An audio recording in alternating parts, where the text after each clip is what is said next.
Okay, here we go. Lesson 19. And in here, and we're going to talk about comparing intermolecular forces between two molecules. So what I'm going to do here is, well, let's just follow up what the question says. So determine which of the following has a higher boiling point. Draw a Lewis diagram, determine the polarity, the strongest intermolecular force, and the London forces. So we're going to put all that together and compare the two. And we've got which one's a higher boiling point? Methanol, better known as formaldehyde, or ethane, C2H6, which you guys will be learning about in next unit. All right, well, let's start with the Lewis diagram. So methanol, CH2O, and ethane, C2H6. So let's start with methanol. Carbon goes to the middle.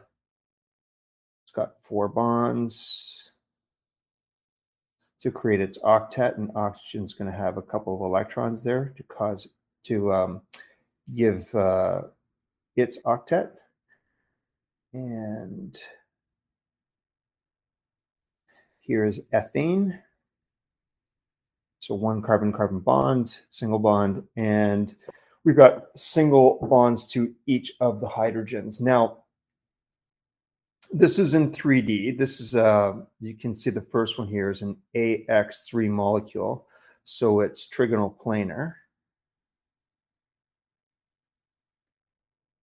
So this is a flat molecule. So this one's electrons are going to move up towards the carbon very slightly. So electronegativity value of 2.1 and 2.5. So a slight pull, but a bigger one right over here. This is 2.5 to 3.5. So yes, we're going to have definitely a negative charge on the oxygen and positive charge on the hydrogen. So this is going to be a polar molecule. So we've got polar right over here. Now, both of those carbons there are going to be AX4, which makes them tetrahedral. So that bond angle 109.5. So these are not flat, all right? So you can see that this guy is maybe moving towards us, and this guy here is receding away from us. And same thing here. This guy is receding away from us, and this guy's coming out towards us. So again, a very small dipole again, 2.5 and 2.1, but they're all going to be sort of heading in towards the carbon. And this, of course, is carbon-carbon has no bonds, no polarity. So these are all going to be collapsing in towards the carbon. The net direction is 0, all right? So it's hydrocarbons, they're going to be 0, all right? There's no electron withdrawing group there. Everything just collapses in towards the carbon. This is going to be non-polar. Okay, so now let's look at our intermolecular forces. So polar molecule, this is going to be a dipole-dipole force. And this is non-polar, so this will only have a London force. This, of course, has a London force as well. Not as pronounced as the dipole-dipole, but London force nonetheless. Well, let's compare these London forces.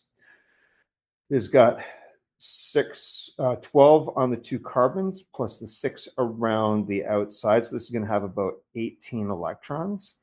And this is going to have 2 here, and 6 and 8 is going to have about 16 electrons. So maybe a slight advantage for the ethane, but the dipole is definitely a stronger intermolecular force than the London force. So we're going to go with the stronger intermolecular force here. So London force is approximately equal, but the dipole would be a little bit stickier between the molecules than the ethane. All right, so less sticky, just those non-permanent fluctuating dipoles. So what I've left for you here is I've got a whole lot of problems right over here.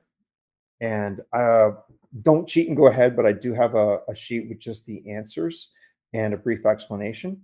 So do the same thing over there. So draw the Lewis, determine the polarity, what is the major intermolecular force, and then compare those those London forces as well. This is what those questions don't do, all right? And because it's not really fair, like I'm not going to give you a problem that has, well, this is, here you go. So CH3, CH2, CH2OH. It's called 1-propanol. So it is an alcohol. It's an OH group. So it's got hydrogen bonding. Compare that to something which has, let's say it's hexane. So 6 carbons in a row. To me, this would be an unfair comparison. Why?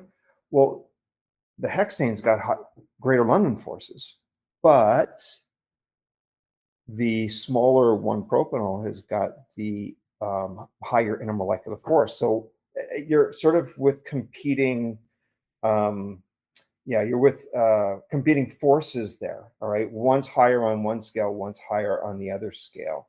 Right. So I tend to avoid those in these examples right here. So give those a whirl and see how it goes.